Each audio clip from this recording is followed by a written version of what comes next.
Hey everyone, welcome to the Her Head and Films podcast. I'm your host. My name is Caitlin. In this podcast, I share my personal thoughts and feelings about the movies that I watch. Usually, I watch a lot of art house films or world cinema, and that tends to be the genres that I focus on. And I have a very personal connection to film. It's what helps me survive, it's what helps me cope with life. And this podcast was created so that I could share my passion for cinema with all of you. If you're new to the podcast and you don't know who I am, my name's Caitlin. I'm a writer. I consider myself a dreamer. I'm a very sensitive person. I love literature. I love art, poetry. And in the last few years, probably since 2011, I've grown really passionate and obsessive about cinema. And I love talking about it. I love watching it. I watch a lot of films. If you're new to the podcast and you don't know what the title refers to, it's from an email that I sent a friend a few years ago. I was in a really obsessive state with film, and I just said in that email that my head isn't in the clouds, my head is in cinema. So, Her Head in Film seemed like the perfect way to capture how I engage with films and how I'm thinking about them, how they become part of my life. And that's what I want to share with those of you who listen to the podcast. This podcast does have a Patreon. You can find it at patreon.com/herheadandfilms. That's patreon.com/herheadandfilms. That's a website where people who listen to podcasts or watch people's videos or whatever, they can support content creators financially. So if you would like to financially support the podcast, I would be very appreciative of it. There's lots of different rewards and extras that you can gain access to. One reward level is that you get a shout out in each episode. So I just want to take a moment to do my shout outs. I want to give a shout out to Michelle, Jesse, Lindsay, Olivia, Carolyn, and Feminist Overlord. Thank you all so much for supporting the podcast and for being Patreons. And I appreciate all of you who listen to the podcast, who share it, who engage with it. I'm really grateful for that, and I'm grateful to have this outlet because in my everyday life, I'm pretty silenced and I'm pretty invisible and marginalized. And so this podcast is a really important way for me to be heard and to express myself and to have some kind of catharsis, I think. Because watching films nowadays is a very sort of lonely experience. I live in a rural area. I've talked about this in other episodes. I live in a rural area in the United States.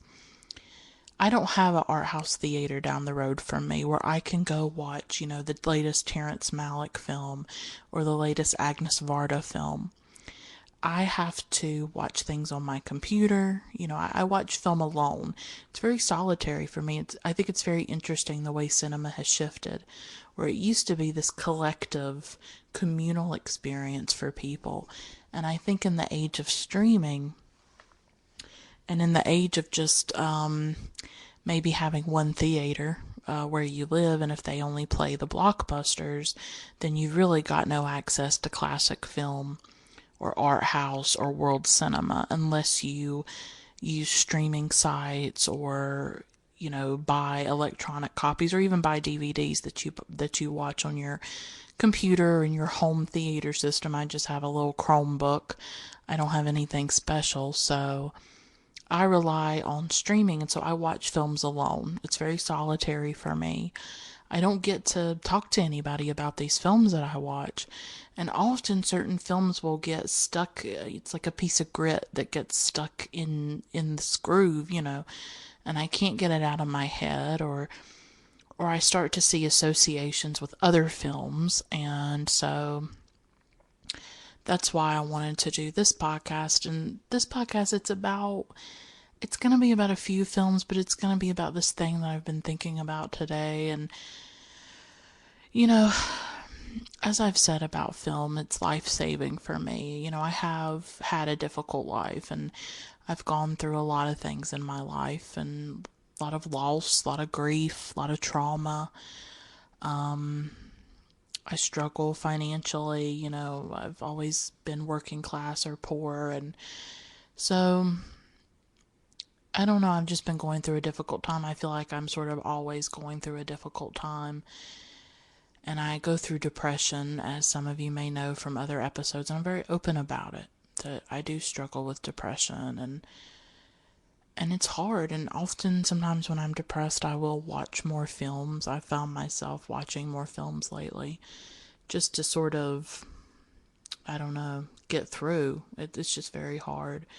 I just struggle with a lot of things that I don't even go into publicly. I don't, it's gotten to the point like I don't even like to share things about my life anymore. I just think there's such a deficit of compassion and sympathy in the world. It's just, people don't get it. I mean, I'll share things with people that I'm in regular contact with, but I used to write a lot more on the internet. I used to be a lot more open, I think, about things, and I've found that I've just become more guarded because I think people can be really judgmental, especially these random strangers on the internet who might follow you on Tumblr or Twitter or wherever.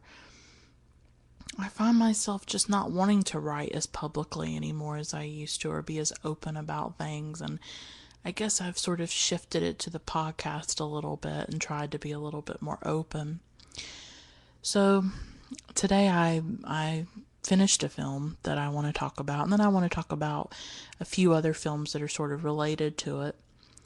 But it's called Dog Lady, and it's directed by two women, by Laura Citarella and Veronica Llinás. And I'm sorry if I didn't pronounce those perfectly. I'm going to call them Laura and Veronica in this review because I don't like to butcher people's names, and I do my best to look online, but it can be a bit difficult sometimes. So, this film is called Dog Lady. It was made in 2015. It's not a particularly well-known film. It's sort of one of these little under-the-radar obscure films. It's an Argentine film, so it's set in Argentina. And I have a great affinity for South American cinema, whether it's Chile or Argentina or Brazil, or even, I don't know if Mexico is considered part of South America. I guess not. I mean, I'm not totally sure, but like, I really love Patricio Guzman, who is a Chilean director. I really love his work. And I think Pablo Larraín, I think he's also Chilean, and he did Jackie. He did a film called The Club, which is really, really powerful.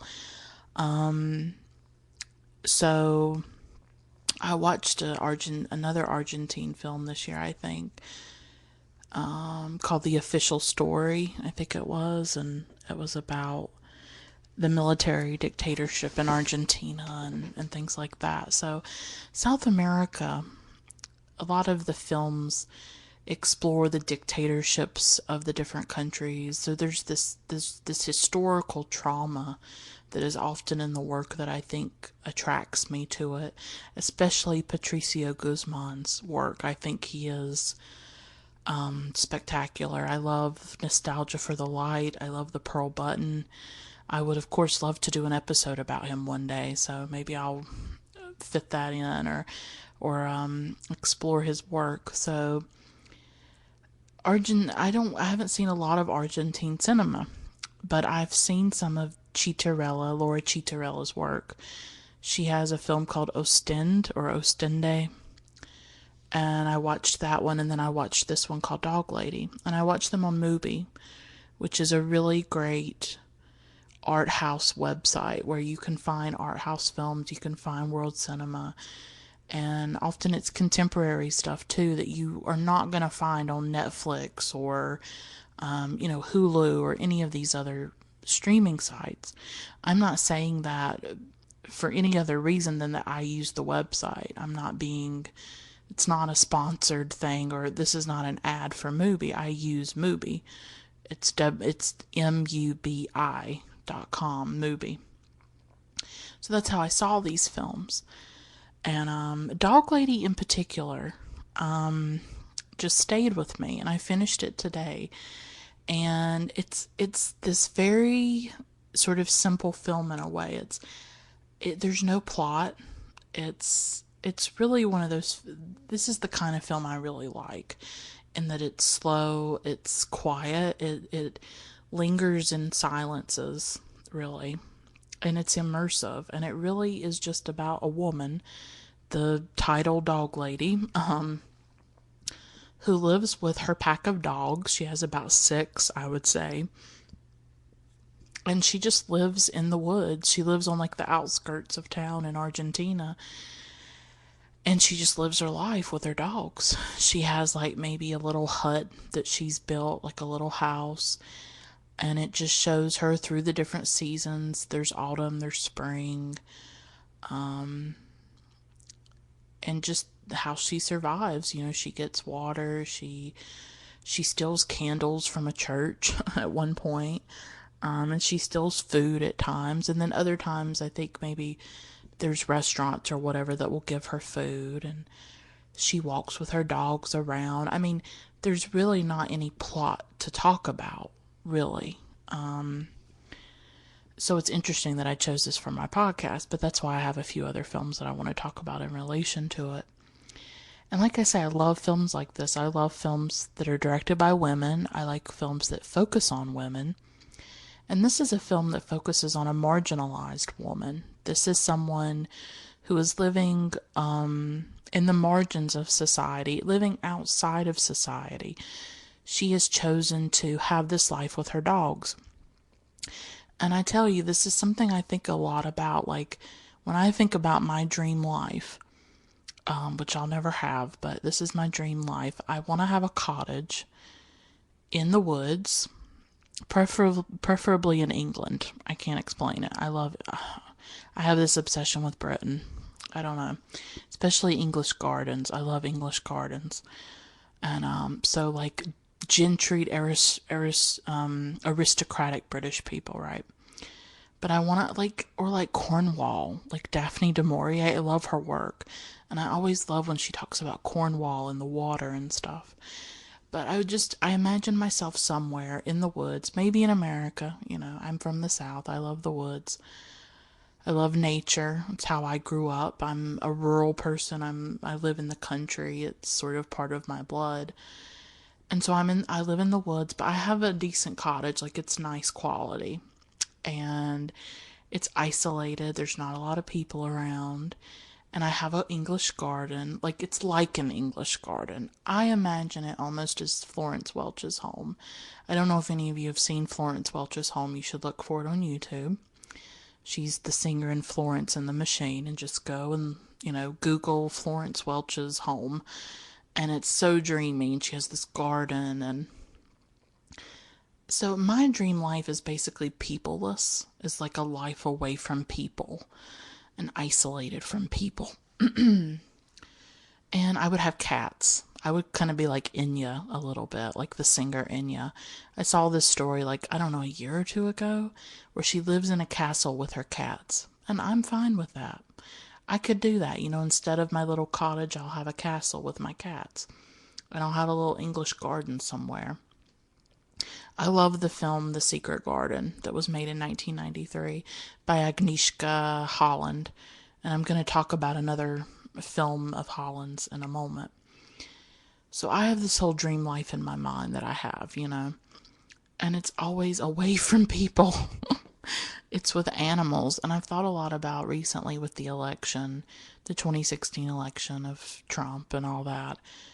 I've just thought more and more about, like, not wanting to be around people. Like, much more preferring animals, or preferring my dog that I have. So I found it really compelling that this woman, the dog lady, she never has a name. I just found it really compelling that she goes into the woods, she lives this isolated life, and it's basically away from people. Like, for some reason, she likes to be alone.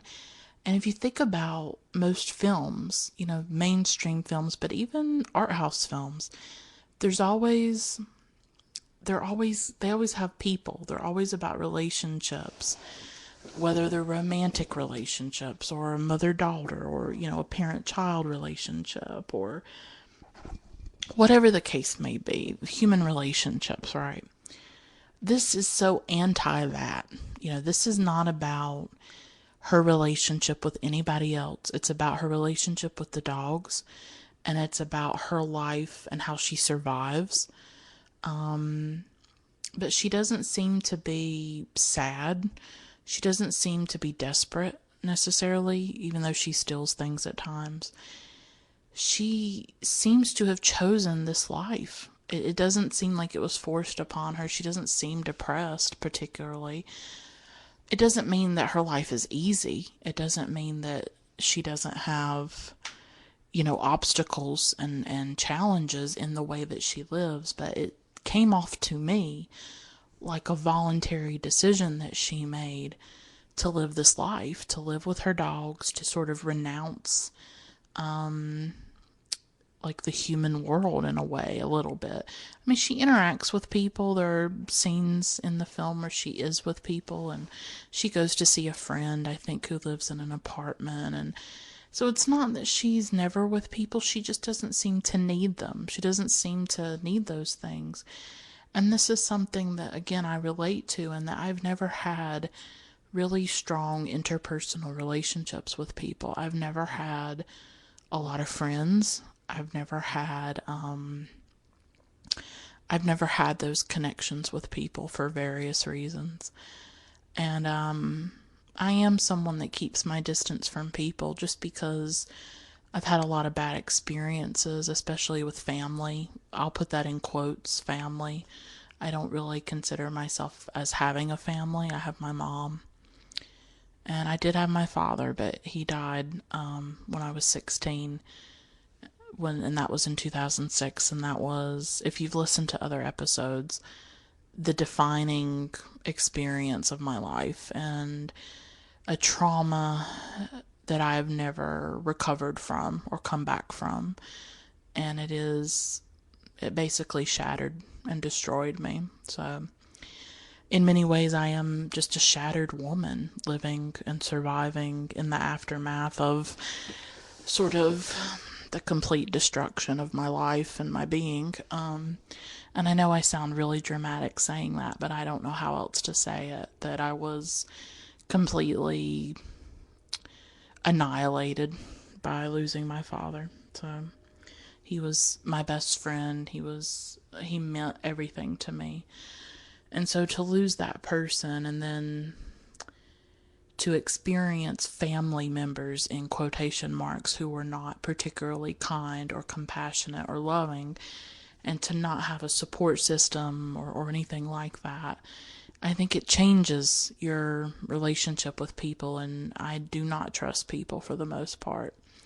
So I saw in the dog lady perhaps someone who is voluntarily shunning society and shunning people and wanting to be alone.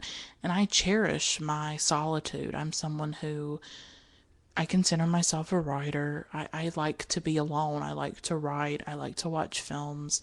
I like to read. I like to live a life of the mind, honestly. I'm someone who is very within my head and within my mind, and her head in films is sort of the perfect description, because I'm always in my head. I'm always living in my head. And so I loved this idea of this woman really renouncing society, almost like a hermit, if you remember.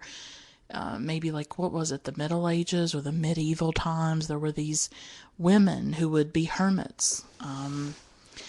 Julian of Norwich comes to mind. There were people who were hermits for religious reasons. And this is not that, but I've always been intrigued by people who isolated themselves from society. And we never know what to do with these people. We don't know what to do when we encounter a homeless person or when we encounter someone who is living on the margins or the outskirts of society, and she is literally living that way. And I don't think we know what to do with people who don't want those regular mainstream things that everybody else wants. There's supposed to be this narrative to your life that you graduate high school, maybe you go to college, you fall in love with someone, you get married, you have children, you raise the children, you build up your career, you buy a house, you do this, this, and this, A, B, and C. And we just assume that that's what everyone can do. It's this very middle class, bourgeois sort of idea of life, right? That everybody has access to getting a good career, that everybody wants romantic love. Not everybody does. Everybody wants children. Not everybody does. Everybody wants property. Everybody wants to live this particular bourgeois life, And not everybody wants that. Some people are more bohemian. Some people just have a different arc to their life and different path. And so with the dog lady, what's interesting is that I think a lot of people would look at someone like her and pity her. They would say, oh God, this woman, living in a hut in the woods with her dogs. How disgusting, how sad. And she has children who throw rocks at her. She's called a witch and a hag, which is obviously gendered language. We maybe could handle a man living like this, and I talked about this in my episode on Agnes Varda's Vagabond, which is about a girl named Mona Bergeron, played by Sandrine Bonnaire. And she is a vagabond. She is a transient, a homeless person. She hitchhikes around. She lives in a tent in the woods. She lives this very, this vagabond lifestyle. She doesn't have a home. She's homeless and she's transient. And, she eventually dies from exposure from being in the cold. And, I talked about in that episode how we don't know what to do with women who want to be on the road, women who want to hitchhike, women who want to live outside of society, outside of capitalism, who choose a certain kind of life that is peripatetic and is transient. And Dog Lady obviously had a lot of, for me, I saw echoes of Vagabond in it in that way, is that both Mona of Vagabond and the Dog Lady are really choosing to not be part of society and to not be with people and to instead be alone, to live lives that are different, that are deviant in some way, especially for a woman. We don't know what to do with women who want to live this way. We revere people like a Henry David Thoreau who goes to live in his cabin in the woods, or other men that go on the road, but we never know what to do with women who do that. And so, as I say, I think a lot of people would look at this dog lady, this homeless woman with no family, no children, no property, I guess you could say, except for where she lives in the woods. And there could be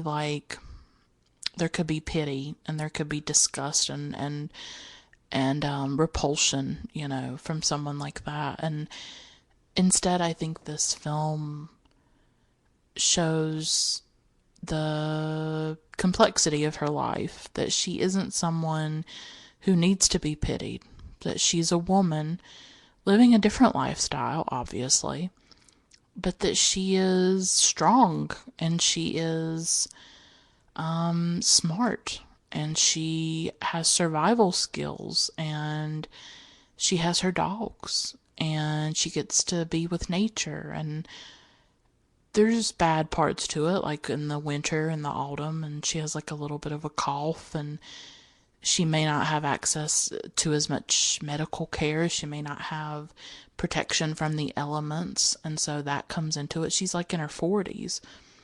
Mona in Vagabond was in her 20s probably, and So she's at a different stage of her life, and you do wonder how long she can continue to live in the woods, because that will start to take a toll on one's health, obviously. It could be that she can't find a job. It could be that maybe it's very expensive to own property or to get an apartment where she lives in Argentina.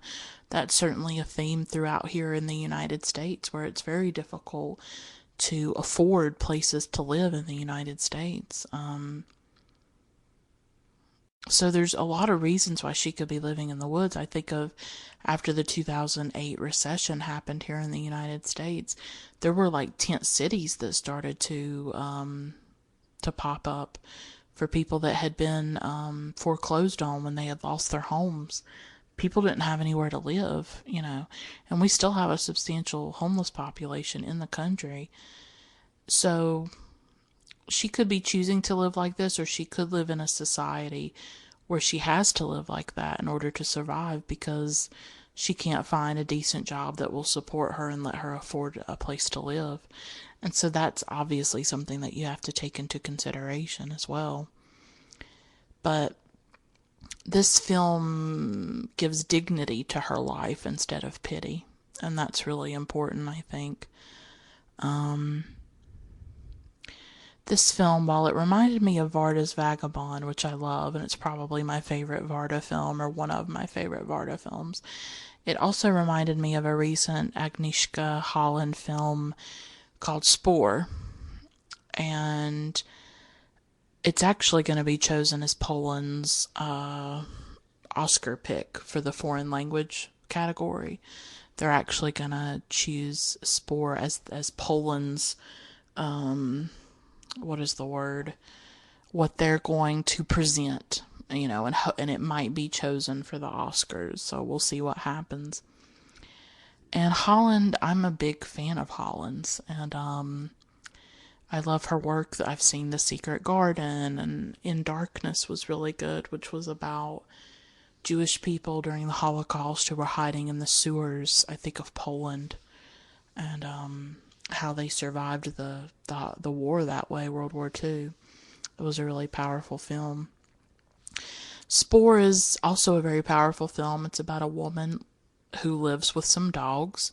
It's interesting because one of the first scenes of Spoor shows the main woman character with her dogs. She has like two. And the woman is very passionate about animals. She lives in the woods as well, but she has a decent house and stuff, and she gets very upset that hunters are hunting animals during the off season, and she sort of has a crusade against that, but the police officers won't enforce those rules, and so she's a woman who cares about animals, she cares about nature. There's a strong ecological and environmental message in the film that sort of equates men with the destruction of the earth, really. That the violence of patriarchy and the violence of masculinity and men and how they treat women. And I think it connects these things. It connects how they treat women, the violence against women, and also how they treat the earth and how they treat animals. And so the violence across all those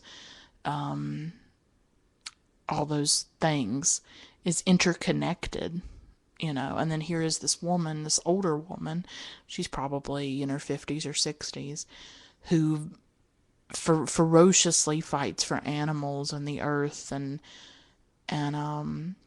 so there's this really strong environmental message to the film that I think resonates deeply with the time in which we live, with climate change and with the continued destruction of the earth, and not treating the earth well and not treating animals well. And it's a really good film, actually. Very haunting cinematography as well, and a really gorgeous soundtrack. But the dog lady's connection to nature, the dog lady's affinity and love for animals, especially her dogs, really reminded me of Spoor in a lot of ways. And that these are both women who have a connection to nature, connection to animals, and they're sort of alone. They're sort of isolated in a way as older women. They don't have much of a place in society. They don't garner a lot of attention or respect. And they're both sort of marginalized, I think, in that way. And so, as I was thinking about Dog Lady and I was thinking about all these different films, I started to think, and I think when I did the episode about Vagabond, I used this term, the cinema of the unruly woman. And it came back to me today when I was thinking about Dog Lady, that films about these kinds of women, women who transgress, women who are deviant in the eyes of society, women who subvert gender norms and gender expectations, women who resist what is expected of them, that they should stay in their place, that they should live a particular way, and also resist power structures like capitalism and patriarchy.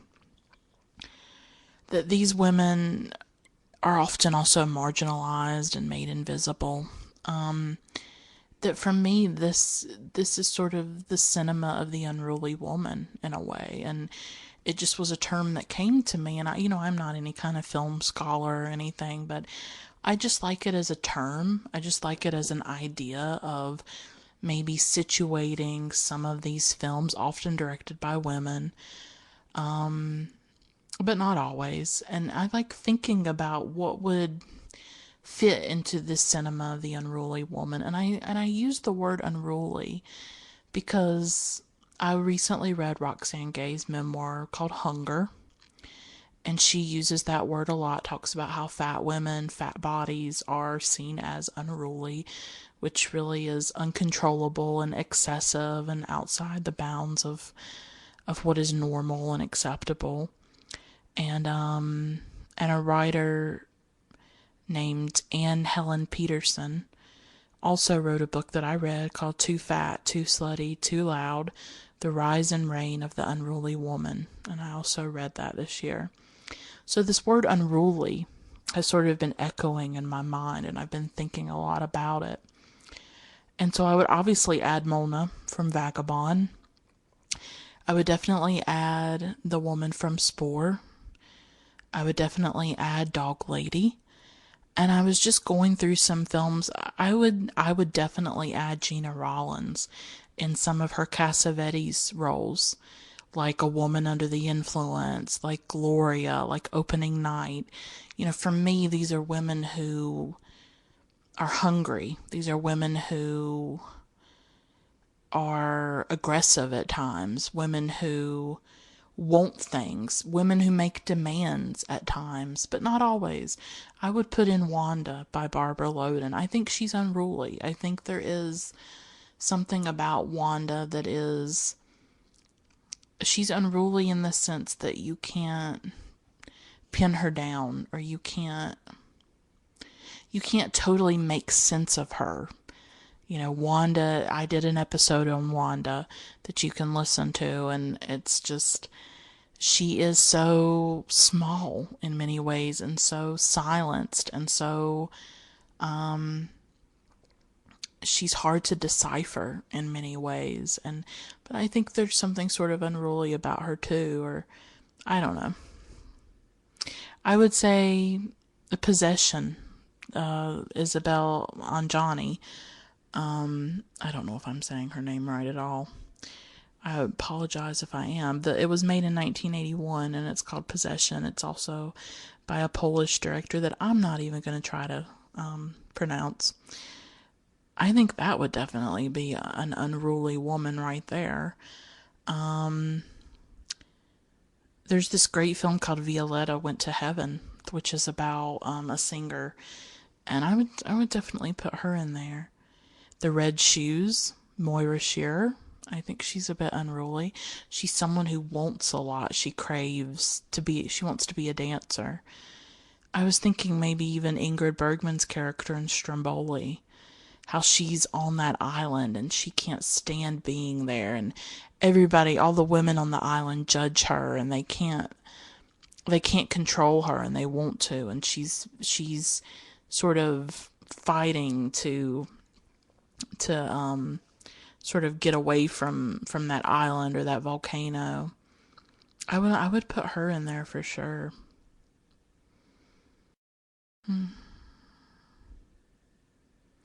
Ooh, La Ceremonie by Claude Chabrol, definitely. I did an episode about that. It has Sandrine Bonnaire in it and Isabelle Huppert, who play these very dangerous women and sort of have this fatal friendship. And I would definitely put them in the cinema of the Unruly Woman for sure. I think some of the women from Bergman, Ingmar Bergman's films, like Persona or The Silence, or Harriet Anderson, like in Through a Glass Darkly and stuff, these are women who are very, they break through the bounds, I think, and they're very sort of aggressive at times. And yeah, I mean, I haven't seen those films in a long time, though, but I would definitely put them in there for sure. I mean, these are just, you know, some ideas, some films that I would maybe add to the cinema of the Unruly Woman. I mean, I just think Vagabond is a really perfect example, and Dog Lady for sure. But it's sort of any film about a woman who is difficult, a woman who is seen as a bitch. I would put Johnny Guitar in there with Joan Crawford. I think she is sort of the height of unruliness in that film. She is incredibly ferocious and powerful and interesting. And yeah, I would definitely put her in there. Or Isabelle Huppert in The Piano Teacher. I think The Piano Teacher is a really great example of an unruly woman, of a woman who doesn't fit. You can't categorize her either.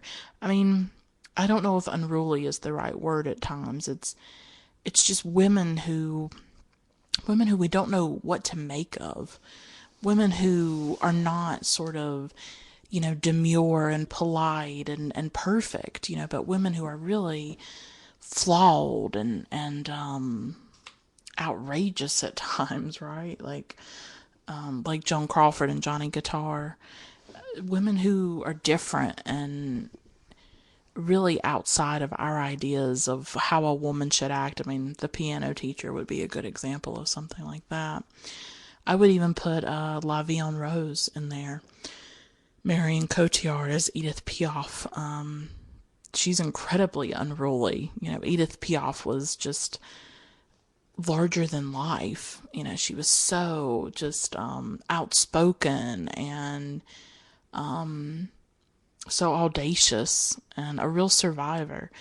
Coming from the streets of France, the streets of Paris, and becoming just this megastar, right? And she had a big personality, and I would definitely put her with Unruly Women, and for sure. So there's so many, and you could sort of start your own list. Who are some women that you would consider unruly, or that you would. And I'm on Facebook. You can find me at Her Head in Films. And hey, if you want to, suggest your own unruly women and films that should be added, I definitely welcome that. I think it could just be a really great starting point, to just think about, how women are portrayed in certain films, and I think often some of the best women characters are often directed by women or written by women, but that's not like a hard and fast rule. I mean, I'm not saying that, male directors can't, create memorable female characters. So, but I really love films about women who are strange sometimes, because the Dog Lady's kind of strange, right? I mean, she's living in the woods with her 6 dogs or more, and she's living this life, and it's different. It's not what you would expect. But I think there are women like her out there, and they don't necessarily need pity. They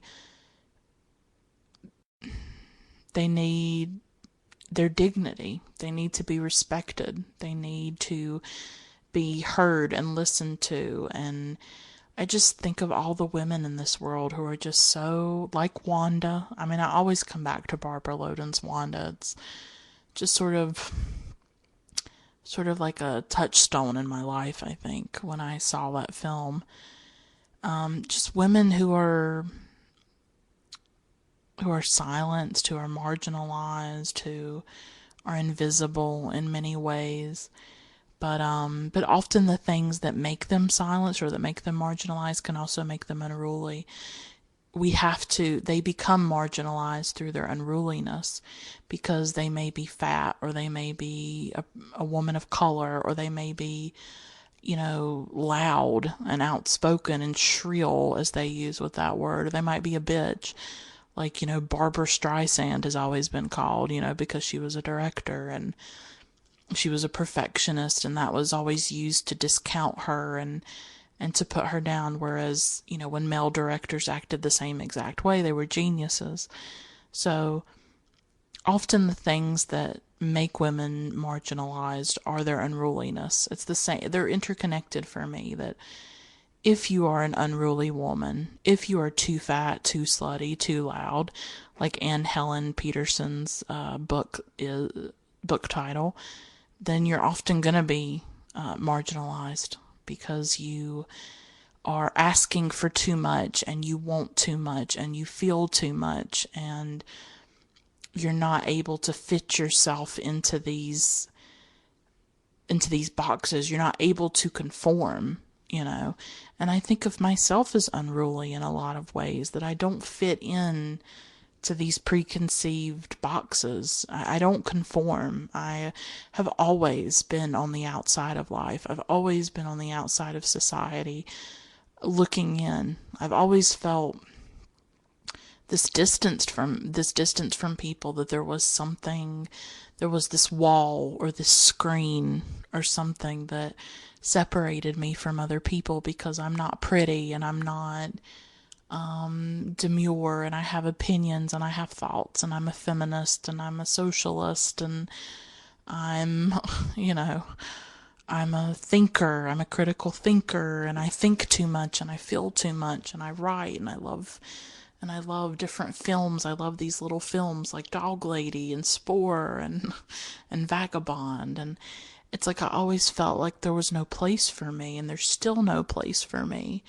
I recently tweeted, I'm always on Twitter, y'all. I'm on too much. But I recently tweeted something like, I don't know where I fit in the film landscape online. That I don't feel like there is a place for me, because I don't talk in a really academic way about film. I don't have any kind of background in film studies. I don't have any kind of specialized knowledge about movies. I wouldn't call myself an authority. I don't think any of you should listen to me and say, well, that's the end of the subject, whatever Caitlin says. I want you to always bring your own thoughts to it, and I'm not the be all end all. I like films, but I like certain films, and you may hate them. A lot of people hate Sophie's Choice. Let's just be honest. A lot of people don't like Sophie's Choice. I loved Sophie's Choice, but it's informed by certain experiences in my own personal life. My taste in films is erratic. It's idiosyncratic, like I said, I love The Secret Garden. I love certain children's films. I have a bit of, nostalgia in me, especially for the 90s when I was growing up. So my taste in film is not, like, perfect. I'm not Richard Brody here, I'm not anybody important or special. I don't have, like, decades of experience in the film business or something. And I don't see talking about films as some kind of intellectual exercise. I'm not trying to write a book. I'm not trying to teach a class at a university here. I'm just talking from passion. I'm just talking on the fly. I'm talking spontaneously. And sometimes I just feel like weird for being that way. I don't know. Like, I listen to other podcasts and they're just so much more polished and so much more, they have such deep, deep thoughts about certain films. Or I read really great film writing online and I'm just like, oh my God, the way certain people are able to talk about film, and they're really able to talk about, bring in history and sociology, and they bring in all kinds of things, and they're just brilliant, and they have these genius minds when it comes to cinema, and I'm not part of any kind of fandoms. Lately it's all been about Twin Peaks. Everybody's into Twin Peaks, or what's another big one? Everybody loves Star Wars. They're really into the Star Wars, or, just certain films like that, or, who are the big auteurs right now? I don't know. Whoever the big auteurs are right now, I'm not into them. I would say maybe like Wes Anderson, or, who else is a big auteur? I don't know. They're out there. There's a lot of them, a lot of men that people are into. I don't go for the mainstream stuff, you know what I mean? So, I don't know, I just feel like, I don't know if there's a place for me for this, like, really sensitive girl who, well, I'm 28, I guess I shouldn't keep calling myself a girl, a young woman, who just talks really raw, in a raw way about films. I don't know, I just feel weird. I can't explain it. Like, I don't feel like there's a place for me in the way that I talk about film, or the way that I relate to film and connect to it. Like, I almost feel like I have to create my own way. You know what I mean? Like, and I would love to write essays at some point about films. Like, I started the podcast because I really like to talk about films, but I would love to do some film writing. I don't think I'm that good at it. That's the only problem, is that I think when I write about films, I'm trying to fit myself into some kind of pre-formed way that you talk about films, and the way that film reviews are done. Whether it's Roger Ebert or Pauline Kael, or, just however a film review is. And I love Roger Ebert. I love that stuff, but it's like, for me, I have to write in a different way, and I always have. And I write in a really strange, idiosyncratic, personal way, and it comes in like bursts for me. Like, if I try to sit down and write, I can't write anything. But if I'm just sort of sitting on my bed, all of a sudden a thought will come to me or something. But I'm trying to figure out a way to talk about films that can incorporate the experience of a film, and that's harder. I don't know how to write about films. I still don't even know how to talk about films. I'm still struggling with that. Like, I don't know. I don't feel like I fit in at all, like, anywhere. Not just in the film world, not that I'm even part of it, I don't fit anywhere. I don't fit in the literary world, or literary social media, or cinema and social media. I don't know. There's no place for me at all. I always feel, like I said, like this outsider, like I'm so separate from the world, and I'm never part of it. I'm never a participant. I'm always an observer. I'm always on the outside of it. I always have these different ideas and thoughts and opinions, and I don't know where I belong. I haven't found a place where I belong, honestly. I don't know if I ever will. I don't know if I'll ever truly feel at home anywhere. I've never felt at home anywhere. I've never felt like where I was where I should be. I've always felt uncomfortable. I've always felt displaced. I've always felt alienated, profoundly alienated from the world around me and the world in which I live. So that's why I'm attracted to these women characters, to the unruly woman, because I see in them shades of myself. I see in them the misfit, the outcast, the outsider. You certainly see that with Dog Lady. You certainly see it with Vagabond. You see it with a lot of the films, I think. Wanda, obviously, with Barbara Loden. You see women who are outsiders and misfits, and they can't find a home, they can't find a place. Or maybe you have to find a home in your homelessness, right? I mean, maybe you have to somehow come to terms with the fact that you're never going to be at home anywhere, and you're never going to fit in anywhere or belong anywhere. But it's hard for me to accept that. I think a part of me wants to think like, maybe one day I'll find my people, or I'll find my place. And maybe that's just bullcrap that our society, drills into us, that you'll find your place and your people. Maybe I have to be okay with not having a place. Maybe I have to be at peace with not fitting in, with being a little bit left of center, or being on the margins, or being different and being strange and not fully fitting in to these ideas of how you write about film, or how you write about books, or how you talk about them in a podcast, how you talk about films. There is no preset way, It is, you make it up as you go along, and I often feel with this podcast especially that I am making it up as I go along. And maybe that's not a bad thing.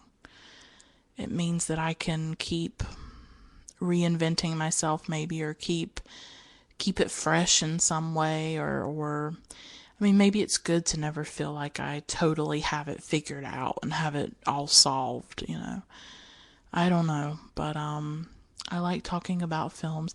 I wasn't planning on talking about this film at all, this dog lady. I had another film set up for this week that I was planning on watching and talking about. I really didn't expect this at all. But I just got to thinking about it, and about this idea of the cinema of the unruly woman, and it appealed to me, and I felt like I could sort of riff off of it and go in different places and explore and meander. And something I also tweeted recently was that I love the openings that films create for us. And in these openings and in these spaces that films can create, it's like we can linger and we can explore and we can revel and we can think. And that's what I like doing. And that's sort of what this podcast is just me finding those openings and probing them and opening them deeper and going into them and then lingering in them for a little while each week. And I find that really satisfying. I find it immensely satisfying at times. And so, yeah, it's all one can do, in the tragedy of life and in the pain of life, is to find those moments of relief or catharsis or transportation where you're sort of taken outside of your own life for a little while. But often these films can lead you back to yourself. They can lead you back to your life. They can lead you to revelations about your own life and yourself. And I think that's what the cinema of the unruly woman can do too, is that you can look at these women, Dog Lady or Vagabond, and you can find pieces of yourself in there.